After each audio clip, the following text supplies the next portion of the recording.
আসসালামু আলাইকুম। অবিরাম বাংলা সংবাদে সবাইকে স্বাগত জানাচ্ছি। তানিয়া ইসলাম রাত্রি। শুরুতেই বিআরবি কেবল সংবাদ শিরোনাম। ৩ দপ্তরের সুপারিশের পরও নিয়োগ পাননি ১.৫ যুগ আগে চাকরিচ্যুত ৭৫০ পুলিশ কর্মকর্তা। হতাশ তাদের পরিবার, দ্রুত পুনর্বহালের দাবি।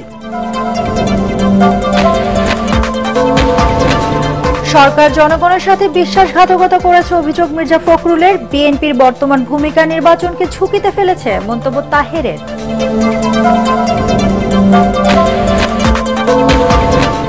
ইলিশের উৎপাদন বৃদ্ধি ও টেকসই সংরক্ষণ নিশ্চিতে সারা দেশে নদী ও সাগরে ঝাটকা ধরা নিষেধাজ্ঞা শুরু থাকবে আগামী বছর ৩০ জুন পর্যন্ত।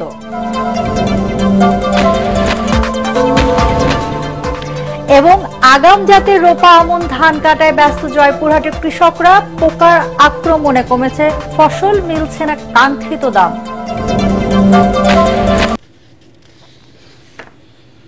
শুনছিলেন বিআরবি কেবল সংবাদ শিরোনাম, এবার বিস্তারিত। পুলিশ সদর দপ্তর, স্বরাষ্ট্র মন্ত্রণালয় এবং আইন মন্ত্রণালয়ের সুপারিশের ৬ মাস পরও নিয়োগ পাননি ২০০৭ সালে দলীয় বিবেচনায় চাকরিচ্যুত ৭৫৭ পুলিশ কর্মকর্তা। প্রায় ১.৫ যুগ পর নিয়োগ বাতিলের আদেশ প্রত্যাহার ও চাকরিতে যোগদানের আবেদন করেন ৩৩০ জন চাকুরি প্রার্থী। আবেদন যাচাই বাছাই করে গত মে মাসে সুপারিশের ফাইলটি পাঠানো হয় প্রধান উপদেষ্টা দপ্তরে। এরপর আর কোনো অগ্রগতি নেই। নিয়োগ বাস্তবায়ন না হওয়ায় হতাশ বঞ্চিত পুলিশ কর্মকর্তা ও তাদের পরিবার। দ্রুত চাকুরিতে পুনর্বহালের দাবি ভুক্তভোগীদের। তরিক ইসলামের রিপোর্ট। এটা শোনার পরে আমার মা স্ট্রোক করে, আমার বাবা আগে স্ট্রোক করে প্যারালাইজ, দুইজনে এখন বিছনা সজ্জা। মুন্সিগঞ্জের ইলিয়াস শিকদার ২০০৬ সালে পুলিশের এসআই পদে পরীক্ষায় উত্তীর্ণ হয়ে যখন চাকরিতে যোগদানের চূড়ান্ত প্রস্তুতি নিচ্ছিলেন, তখনই তার জীবনে নেমে আসে ঘোর অন্ধকার। প্রেক্ষাপট পরিবর্তন হওয়ার পরে যে একটা আশার আলো দেখছি, সবাই জানতে পারছে যে চাকরি আবার ফিরে পাচ্ছি। চাকরি হইব আশা ভরসা করছিলাম, চাকরি হইব, আল্লাহ চাকরি দিব। এরকম অসহায়ভাবে চলছি, কেন সরকার এটার দিকে নজর দেয় না? একই অবস্থা লৌহজং উপজেলার নিতাই চন্দ্রের, যেখানে অর্থাভাবে বিনা চিকিৎসায় হারাতে হয় বাবা মাকে। চিকিৎসার অভাবে সেই ২০০৬ সালে আমার বাবা মারা যায়, বাবাকে আমি হারিয়ে ফেলি, আমার মাও মারা যায়। বগুড়ার ধুনট উপজেলার সিদ্দিক হোসেনের জীবনের গল্প আরো বেদনার। দারিদ্র্য দূর করে সচ্ছল জীবনের স্বপ্ন দেখছিলেন তিনিও, কিন্তু তার ভাগ্য বদলায়নি। জীর্ণ ঘরটির মতো সিদ্দিকের জীবনও দুর্দশাগ্রস্ত। ছেলের স্কুলের বেতন পর্যন্ত আমি এখন দিতে পারি না, পরিশোধ করতে পারি না। ইভেন পুনর্নিয়োগের আবেদন করা ৩৩০ জন পুলিশ কর্মকর্তাদের সবার জীবনের গল্পই এক বঞ্চনা আর হতাশায় জড়ানো। প্রত্যেক দিন আমরা দিন গুনে আজকে হয়তো আমাদের সিদ্ধান্ত হবে। আমরা পুলিশের চাকরি, আর আমাদের কাছে পুলিশ মারে স্যার। তদন্ত কমিটি দীর্ঘ সময় পরীক্ষা নিরীক্ষা করে বলল যে ওই আদেশটা অবৈধ, ওটা সঠিক প্রক্রিয়া ছিল না। গত ১৫ ডিসেম্বর পুলিশ সদর দপ্তরের এক পত্রে বলা হয়, বিষয়টি মন্ত্রণালয়ের এখতিয়ারাধীন। একইভাবে জননিরাপত্তা বিভাগের সুপারিশে একটি বিশেষ ব্যাচ হিসেবে বিবেচনা ও আলাদা বিধিমালা প্রণয়নের মাধ্যমে নিয়োগ, পদায়ন ও পদোন্নতির সিদ্ধান্ত গৃহীত হয়। গত এপ্রিল মাসে আইন, বিচার ও সংসদ বিষয়ক মন্ত্রণালয়ের এক সুপারিশে প্রশাসনিক আদেশের দ্বারা নিয়োগের শর্ত পূরণ সাপেক্ষে নিয়োগ করা যেতে পারে মর্মে সুপারিশ করা হয়, যেখানে স্বাক্ষর করেন আইন উপদেষ্টা আসিফ নজরুল। মানবিক বিবেচনায় দ্রুততম সময়ে চাকরি বঞ্চিত অসহায় পুলিশ কর্মকর্তাদের চাকরি ফিরিয়ে দেওয়ার দাবি পুলিশের সাবেকেই পুলিশ মহাপরিদর্শকের। এমন একটা পর্যায়ে আসছে যে considering the vacancy, existing vacancy in police department and would be vacancy, যেটা আমরা এখনই বলতে পারি, সেগুলির মধ্যে এই ৩৫০ লোকের একবার করে এটা কোনো ব্যাপারই না। তো এই স্টেজে এসে এটা ৬ মাস কেন পড়ে থাকবে, এটা অ্যাটলিস্ট আমার বোধগম্য না। আমার মনে হয় জায়গা মতো এটার মতো একটু নক করা দরকার। এর আগেও ১৯৯১ সালে নিয়োগ বাতিলকৃত পুলিশ কর্মকর্তাদের বিশেষ বিবেচনায় ১৯৯৭ সালে চাকরিতে পুনর্বহাল করা হয়।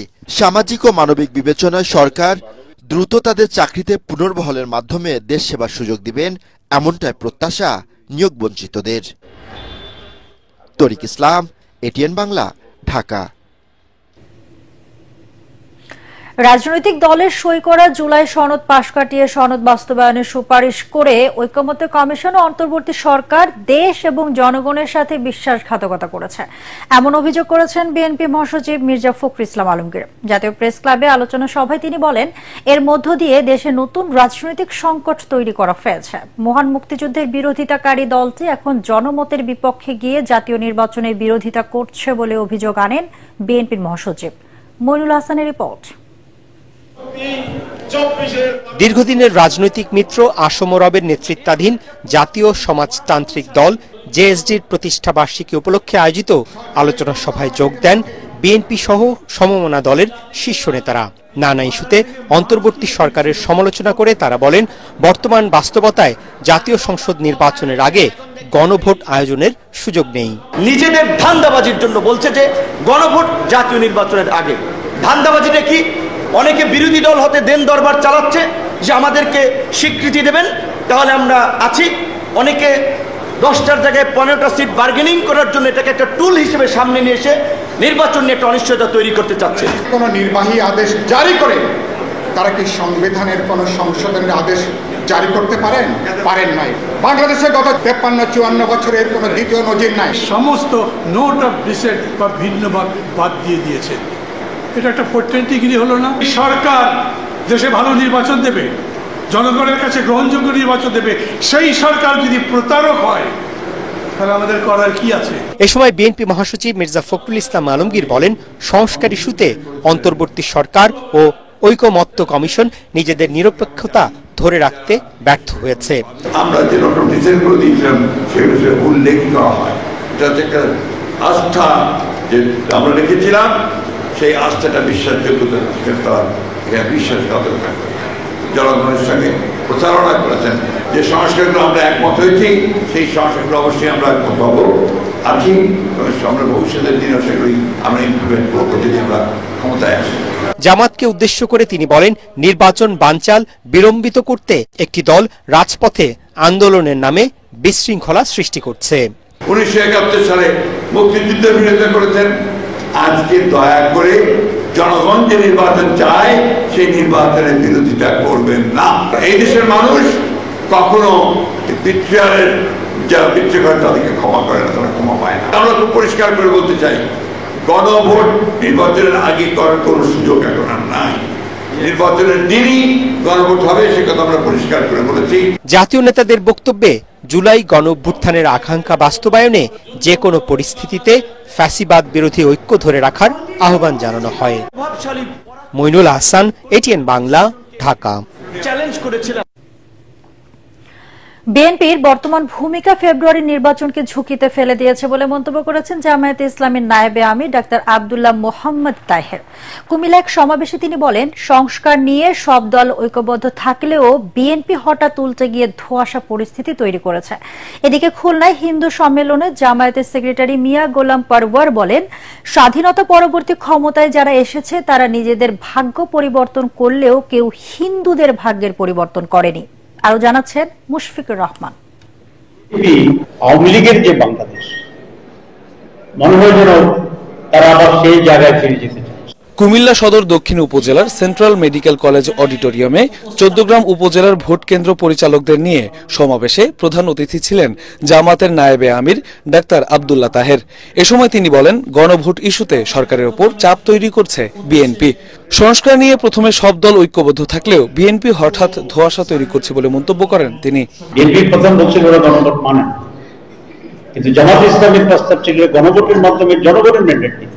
এখন বিএনপি এসে পরে বলল যে আমরা মানি, তবে জাতীয় নির্বাচন আর গণভোট একসাথে হইতে হবে। দুটো একেবারে গণভোটটা হচ্ছে সংস্কারের, আর জাতীয় নির্বাচন হচ্ছে সরকার গঠনের। কিন্তু এখন আমি যে বলেছিলাম তারা তালের রস আমের রস একসাথে করে দিল। এদিকে সনাতন ধর্মাবলম্বীদের নিয়ে খুলনার ডুমুরিয়ায় স্বাধীনতা চত্বরে হিন্দু সম্মেলনে প্রধান অতিথির বক্তব্যে জামাতে ইসলামের সেক্রেটারি জেনারেল অধ্যাপক মিয়া গোলাম পরওয়ার বলেন, স্বাধীনতার পর থেকে হিন্দু ধর্মাবলম্বীদের রাজনৈতিকভাবে ব্যবহার করা হয়েছে। হিন্দুদের ভোট নিয়ে ক্ষমতায় গেলেও তাদের ভাগ্য পরিবর্তনে কেউ কাজ করেনি বলেও মন্তব্য করেন তিনি। আমরা ফেব্রুয়ারিতে নির্বাচন চাই, জুলাই সদন বাস্তবায়নের আদেশ জারি করুন।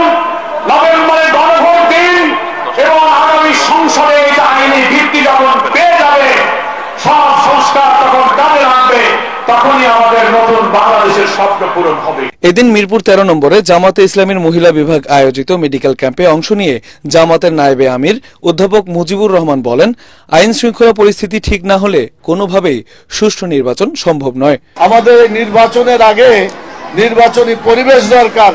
যদি পরিবেশ না থাকে তাহলে ডাকাত যেভাবে ভোট কেন্দ্র দখল করে নির্বাচনকে ধ্বংস করে দিয়েছে, এটা যাতে না করতে পারে। অনতিবিলম্বে পিআর পদ্ধতিতে নির্বাচন আয়োজনের দাবি জানান তিনি। মুশফিকুর রহমান, এটিএন বাংলা। নভেম্বরে গণভোটের পর 2 মাসের ব্যবধানে আরেকটি নির্বাচন করার সক্ষমতা ইসির রয়েছে কিনা তা নিয়েও প্রশ্ন তুলেছে নির্বাচন পর্যবেক্ষণ সংস্থা ফেমার সভাপতি মনিরা খান। অতীতের অভিজ্ঞতা সন্তোষজনক নয় উল্লেখ করে সাংবাদিক মাসুদ কামাল বলেন, কোনো গণভোটেই ভোটার উপস্থিতি কাঙ্ক্ষিত ছিল না। মিজান শাহজাহানের রিপোর্ট। জুলাই সনদ বাস্তবায়নে নভেম্বরে গণভোট আয়োজনের দাবিতে অনড় অবস্থান জামাত ও সমমনা দলগুলোর। অতটা কঠোর অবস্থান না নিলেও এনসিপিও চায় সংসদ নির্বাচনের আগেই হোক গণভোট। অন্যদিকে নির্বাচনের আগে গণভোট আয়োজন কোনোভাবেই মানবে না বলে হুঁশিয়ারি বিএনপি সহ তাদের মিত্রদের। এমন বাস্তবতায় বিএনপি জামাত নেতাদের পাল্টাপাল্টি বক্তব্যে উত্তপ্ত হচ্ছে রাজনীতির মাঠ। আশঙ্কা দেখা দিয়েছে জাতীয় নির্বাচন নিয়েও। স্বাধীনতার পর দেশে 3 বার গণভোট হয়েছে। 1977 সালে জিয়াউর রহমানের শাসন কাজের বৈধতা যাচাইয়ে, 1985 সালে হোসেন মোহাম্মদ এরশাদের নীতি ও বৈধতা যাচাইয়ে এবং সর্বশেষ 1991 সালে রাষ্ট্রপতি থেকে সংসদীয় সরকার ব্যবস্থায় ফিরতে। নতুন করে আলোচনায় আসা গণভোট নিয়ে শঙ্কার কথা জানান রাজনৈতিক বিশ্লেষক মাসুদ কামাল। গণভোট যদি আগে হয়, গণভোটের না ভোট বিজয়ী হবে, কারণ তখন বিএনপির মতের বাইরে যাবে, বিএনপি গণভোটে না ভোট দিবে এবং একই সঙ্গে আওয়ামী লীগের লোকজন এসে না ভোট দিবে। যদি নির্বাচন ঠিকভাবে হয় এবং না বিজয়ী হলে পরে পুরো জুলাই সনদই কিন্তু একটা প্রশ্নের মুখে পড়ে যাবে। গণভোটের পর জাতীয় নির্বাচন আয়োজনে ব্যর্থ হলে দেশ হুমকির মুখে পড়তে পারে আশঙ্কা জানিয়ে নির্বাচন পর্যবেক্ষক মনিরা খান বলেন, একই দিনে সংসদ ও স্থানীয় সরকারের নির্বাচন হওয়ার দৃষ্টান্ত বিশ্বে রয়েছে। নভেম্বর মাসে, ডিসেম্বর মাসে একটা করবে, ফেব্রুয়ারি মাসে একটা করবে। তারা কতটুকু প্রস্তুত আছে 2 বার নির্বাচন করবার জন্য? প্রথমবার যদি নির্বাচনে সংঘর্ষ হয়, যদি সম্পূর্ণভাবে ম্যাসাকার হয়ে যায় অনেক কিছু, তখন পরবর্তী নির্বাচন আবার একই সময়ে ওই সময়টা ঠিক করে আবার তারা করতে পারবে, এটা আমার বিশ্বাস হয় না। জুলাই সনদের ভবিষ্যৎ ভালো দেখছেন না মাসুদ কামাল। বিএনপি জুলাই সনদ প্রণয়নের সঙ্গে ছিল, কিন্তু এই প্রণয়নের সময় তারা জুলাই সনদ যে আলোচনা যেভাবে করছে, সেই একইভাবে সারা দেশে তারা কিন্তু 31 দফা নিয়ে আলোচনা করছে। তারা যদি ক্ষমতায় যায়, তারা 31 দফাকে ছাড়বে না, 31 দফার সঙ্গে জুলাই সনদকে মার্জ করার চেষ্টা করবে। এখন আপনি যদি বলেন যে 31 দফা চলবে না, জুলাই সনদ মানতে হবে, তখন তারা বলবে তুমি বলার কে? তারা ইলেকশন কিন্তু 31 দফার ম্যান্ডেট নিয়ে করবে। আমি বাংলাদেশের পলিটিশিয়ানদের যতটুকু চিনি, আমার মনে হয় না এটা খুব ভালোভাবে স্মুথলি জুলাই সনদ বাস্তবায়িত হবে। মনিরা খান বলেন, 9 মাস আলোচনার পরও রাজনৈতিক দলগুলোর অনৈক্য জাতিকে হতাশ করেছে। এই নির্বাচনে আমরা সেটার প্রতিচ্ছবি দেখতে পাবো যে আমাদের রাজনৈতিক দলগুলি সত্যিকারের কতটুকু কোন ভোটারদের, কত পার্সেন্ট ভোটারের প্রতিনিধিত্ব করে। সার্বভৌম সংসদকে উপেক্ষা করে কোনো সিদ্ধান্ত চাপিয়ে দিলে তা ভবিষ্যতে কতটা টেকসই হবে তা নিয়ে সংশয়ের কথা জানান রাজনৈতিক বিশ্লেষকরা। মিজান শাহজাহান, এটিএন বাংলা, ঢাকা। ইলিশের উৎপাদন বৃদ্ধি ও টেকসই সংরক্ষণ নিশ্চিতে মধ্যরাত থেকে শুরু হয়েছে সারা দেশে জাটকা ধরায় নিষেধাজ্ঞা। আগামী বছরে 30 জুন পর্যন্ত থাকবে 8 মাসেরই নিষেধাজ্ঞা। এর আওতায় সাগর ও নদীতে 25 সেন্টিমিটারের ছোট ইলিশ আহরণ, পরিবহন, বাজারজাতকরণ, বেচাকেনা ও মজুদ সম্পূর্ণ নিষিদ্ধ থাকবে। মৎস্য অধিদপ্তর সারা দেশে জেলা ও উপজেলার প্রশাসন, নৌবাহিনী, কোস্টগার্ড, নৌ পুলিশ, র্যাব ও স্থানীয় আইন প্রয়োগকারী সংস্থার সহযোগিতায় কঠোরভাবে এই নিষেধাজ্ঞা বাস্তবায়ন করবে। আগাম জাতের রোপা আমন ধান কাটায় ব্যস্ত জয়পুরহাটের কৃষকরা। তবে এবার পোকার আক্রমণে ফলন যেমন কমেছে, তেমনি কাঙ্ক্ষিত দাম পাচ্ছেন না তারা। এতে চরম বিপাকে চাষিরা। এক্ষেত্রে সরকারি সহযোগিতার দাবি তাদের। আর কৃষি বিভাগ বলছে, পোকা দমন সহ নানা রকম পরামর্শ ও সহায়তা দিয়েছেন তারা। জয়পুরহাট প্রতিনিধি রফিকুল ইসলাম রফিকের রিপোর্ট, জানাচ্ছেন ফারিন ইসলাম টুম্পা। উত্তরের শস্য ভাণ্ডার হিসেবে খ্যাত জয়পুরহাট জেলায় এখন মাঠে মাঠে চলছে আগাম জাতের রোপা আমন ধান কাটার উৎসব। গেল বছর আলুর ব্যাপক লোকসান পুষিয়ে নিতে আগাম ধান চাষে আশার মুখ দেখলেও এখন তাতে গুড়ে বালি, কেননা কারেন্ট পোকার আক্রমণে বিঘা প্রতি 5 থেকে 7 মণ ফলন কমেছে। এছাড়াও বাজারে ভালো দাম না পেয়ে হতাশায় চাষিরা। ধানে কারেন্ট পোকা লাগে, ধানের অবস্থা খারাপ, ধানের ফলন কমে গেছে। ধান বিক্রি করে এই 11,000 টাকা খরচ করলাম আর ধান পেলাম 12,000 টাকার। তাহলে এই 1,000 টাকা দিয়ে আমরা খাবো না বিয়ে বাচ্চা চালাবো না কি করব? আমরা কারেন্ট পোকা, পচানি, বিভিন্ন রোগ দেখা দিচ্ছে। ধানের ফলন খুবই কম, আমরা কাজ করে বেড়াচ্ছি, সেই রকম মূল্য নাই আমাদের। এবার জেলায় 70,095 হেক্টর জমিতে আমন ধানের চাষ হয়েছে। এর মধ্যে আগাম জাতের চাষ হয়েছে প্রায় 5,000 হেক্টরে। এদিকে কারেন্ট পোকা রোধ সহ কৃষকদের নানা রকম পরামর্শ ও সহায়তা দেওয়ার কথা জানায় জেলা কৃষি বিভাগ। কৃষক ভাইরা নিয়মিত ওষুধ প্রয়োগ করার ক্ষেত্রে কিছুটা গড়িমসি করতেছে। অনেক ক্ষেত্রে সঠিক ওষুধটা সঠিক ডোজে না দেওয়ার কারণে 2-1টি জমি ক্ষতিগ্রস্ত হয়েছে। তবে সেক্ষেত্রে আমরা কৃষকদের পুনরায় প্রয়োজনীয় পরামর্শ দিয়ে আপনি যাতে ফলনটা বিপর্যয় না হয় সে ব্যাপারে প্রয়োজনীয় ব্যবস্থা গ্রহণ করুন। চলতি মৌসুমে জয়পুরহাটে ধান উৎপাদনের লক্ষ্যমাত্রা ধরা হয়েছে 2,41,126 metric ton. Bureau report, ATN Bangla. প্রকৃতিতে শীত দেখা না দিলেও আগে ভাগেই খেজুর রস সংগ্রহের প্রস্তুতি নিচ্ছেন ঝিনাইদহের গাছিরা। রস সংগ্রহের জন্য গাছ পরিষ্কার করছেন তারা। তবে খেজুর গাছ ও গাছের সংখ্যা কমে যাওয়ায় এবার রস ও গুড় উৎপাদন কমে যাওয়ার আশঙ্কা সংশ্লিষ্টদের। ঝিনাইদহ প্রতিনিধি নিজাম জোয়ারদার বাবুর পাঠানো রিপোর্ট জানাচ্ছেন ফারিন ইসলাম টুম্পা। শীতের আগমনী বার্তার মাঝেই গ্রাম বাংলার পথঘাট, মাঠের ধারে কিংবা বসতবাড়ির আঙ্গিনায় দেখা মিলছে খেজুর গাছের রস আহরণের প্রস্তুতির। একই চিত্র ঝিনাইদহে, যেন দম ফেলার ফুরসত নেই গাছিদের। ধারালো দা দিয়ে দক্ষ হাতে খেজুর গাছের মাথা কেটে বের করা হয় সোনালী অংশ। এরপর 12 থেকে 14 দিন অপেক্ষা, তারপর আবারও ছেঁচে 7 থেকে 10 দিন ফেলে রাখা হয়। শেষে বাঁশের নল বসিয়ে শুরু হয় রস সংগ্রহের প্রক্রিয়া। গাছিরা বলছেন, একদিকে গাছের সংখ্যা কমেছে, অন্যদিকে রস ব্যবসায় আগ্রহ হারাচ্ছে নতুন প্রজন্ম। ঝিনাইদহ, যশোর বেশি পরিচিত আমাদের খেজুরের গুড়, সেই খেজুর গাছটা দিন দিন বিলীন হয়ে যাচ্ছে। এক একদিনে 2-2.5 পন 3 পন 4 পন করে গাছ ছিল। একটা গাছই সকালবেলা গাছ কাটতে গেছে, সারাদিন গাছ কেটে সন্ধ্যের সময় বাড়ি গেছে। আগের গাছের সংখ্যা খুব বেশি ছিল, এখন গাছ আর নাই। 15 দিনের মাথা থেকে এই গাছটা থেকে আমরা রস পাবো এবং দীর্ঘ 4 মাস আমরা এই খেজুরের রস গুড় বানিয়ে বিক্রি করতে পারবো। তা লোকের গাছ অন্তত 300 গাছ তুলে দেবো, তাতে আমার 30,000 টাকা আয় হবে। লোক সংখ্যা কম, গাছ তুলা, গাছ কাটা ঝামেলা, কঠিন কাজ, পরিশ্রমের কাজ। এখনকার যুগের ছেলেরা সেই ধরনের পরিশ্রম আর করতে চাচ্ছে না। কৃষি বিভাগ জানায়, নিরাপদ রস আহরণ ও গুড় উৎপাদনে নিয়মিত গাছিদের প্রশিক্ষণ দিচ্ছেন তারা। গত বছর নিরাপদ রস আহরণ বিষয়ে প্রশিক্ষণও প্রদান করেছিলাম। এবছর আমরা চেষ্টা করব তাদেরকে প্রশিক্ষণ প্রদান করার। ঝিনাইদহে এবছর 1,12,760টি খেজুর গাছ থেকে প্রায় 872 মেট্রিক টন গুড় উৎপাদন হবে বলে আশা কৃষি বিভাগের। Bureau report, ATN Bangla. এবারে সন্ধানী লাইফ ইন্স্যুরেন্স আন্তর্জাতিক সংবাদ।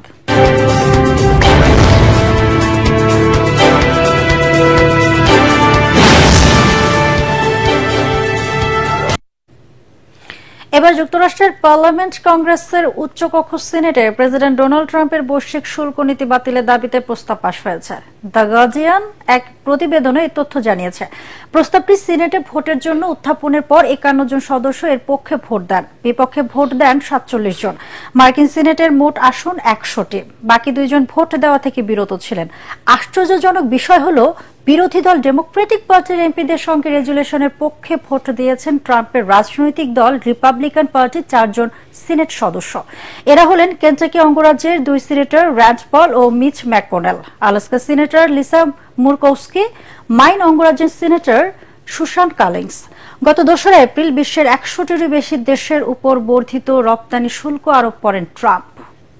শেরপুরের নালিতাবাড়ি গারো পাহাড়ের পাদদেশে বার্মারি সাধু লিওর ধর্মপল্লীতে শান্তিপূর্ণভাবে শেষ হয়েছে 2 দিনব্যাপী ফাতেমা রানীর তীর্থোৎসব। গত বৃহস্পতিবার এর উদ্বোধন করেন ভ্যাটিকান সিটি রাষ্ট্রদূত আর্চবিশপ কেভিন রেন্ডাল। খ্রিস্টভক্ত ও পুণ্যার্থীদের পুণ্যার্থীদের হাতে হাতে হাজার হাজার প্রজ্বলিত মোমবাতির আলোতে আলোর বন্যায় ভাসে পাহাড়ি এলাকা। এ সময় প্রজ্বলিত মোমবাতি হাতে নিয়ে ভক্তরা পরম মমতায় মা মারিয়ার প্রতিকৃতি বহন করে নিয়ে যান।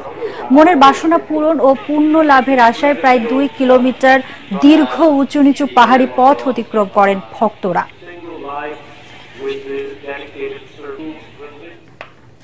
এবার খেলার খবর।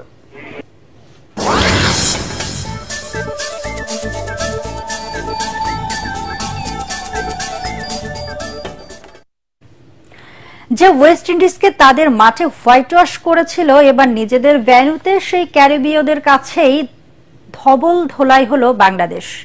চট্টগ্রামে টি-20 সিরিজে 3টি ম্যাচে জিতল ওয়েস্ট ইন্ডিজ। তবে এই সিরিজ হারে ব্যাটিং ব্যর্থতা নয়, প্রকৃতির উপর দোষ চাপালেন স্বাগতিক অধিনায়ক লিটন দাস। আর সফরকারী দলের অধিনায়ক রোস্টন চেজ বলেন, চট্টগ্রামের উইকেটে স্ট্রোক প্লে ভালো ছিল। পরাকারমানের রিপোর্ট। চট্টগ্রামে মান বাঁচানোর শেষ টি-20 ম্যাচে টস জিতে ওয়েস্ট ইন্ডিজের বিপক্ষে ব্যাটিংয়ে নিয়েছিলেন বাংলাদেশের অধিনায়ক লিটন দাস। তবে মাঠে দেখা গেল উল্টো চিত্র। খেলা শেষে পরাজয়ের দায়টা চাপালেন লিটন প্রকৃতির অপ্রত্যাশিত আচরণের উপর। এ যেন নাচতে না জানলে উঠান বাঁকা অবস্থা। কিছু কিছু জিনিস আছে যেগুলো আপনার কন্ট্রোলে থাকবে না, বাট চেষ্টা আমাদের কমতে ছিল না। ওই জায়গাটায় আমাদের বলাররা ভালো এফোর্ট দিয়েছে, যেহেতু ডিপ পড়েছে উইকেট খুব ভালো হয়ে গেছে ব্যাটিং এর জন্য। এখানে যদি আমরা ফার্স্ট ইনিংসে 200 রান করতাম, যেটা পসিবল না, কারণ উইকেটে আপনি 200 করতেও পারবেন না। সো যেটুকু ছিল আমার মনে হয় এনাফ ছিল, যদি গ্রাউন্ডটা ড্রাই থাকতো, যদি ডিউটা না পড়তো। কন্ডিশনের পরিবর্তন না হলে 151 রান জেতার মতো স্কোর ছিল বলে জানান লিটন। তাছাড়া হারের জন্য ক্যাচ ফসকে যাওয়াকেই দায়ী করেন টাইগার অধিনায়ক। ডে বাই ডে আপনি প্লেয়ার চেঞ্জ করলে আপনার রেজাল্ট সেমই থাকবে। যে নতুন প্লেয়ার আসবে সে যে খুব ভালো আপনাকে ফিডব্যাক দেবে, যদি না দেয় সেম একই জায়গায় থাকবো। সো যারা ক্রিকেটটা খেলতেছে অনেকদিন ধরে, তাদেরকে নিয়ে আরেকটু আগালে হয়তোবা রেজাল্টটা ভালো আসার চান্স থাকবে। এদিকে গেল মাসে নেপালের কাছে সিরিজ হেরেছিল ওয়েস্ট ইন্ডিজ। এরপর ঘুরে দাঁড়াতে মরিয়াছিল ড্যারেন সামির শিষ্যরা। শেষ ম্যাচে বাংলাদেশকে 151 রানে আটকে রাখতে পেরে খুশি ছিল ওয়েস্ট ইন্ডিজ। ম্যাচ সেরা রোস্টন চেজ চট্টগ্রামের উইকেটের প্রশংসাও করেন।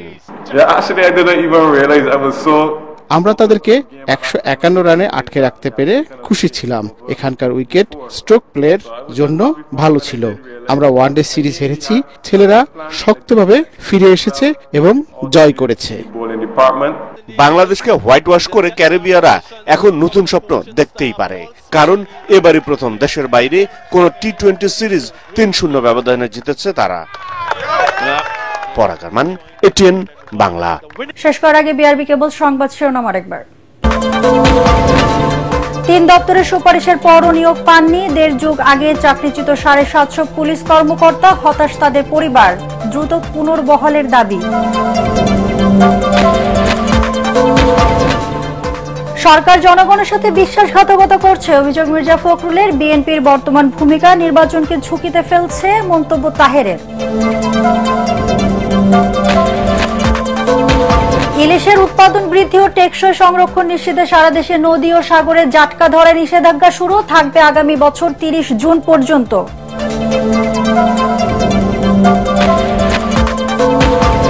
এবং আগাম জাতের রোপা আমন ধান কাটায় ব্যস্ত জয়পুরহাটের কৃষকরা। পোকার আক্রমণে কমেছে ফলন, মিলছে না কাঙ্ক্ষিত দাম।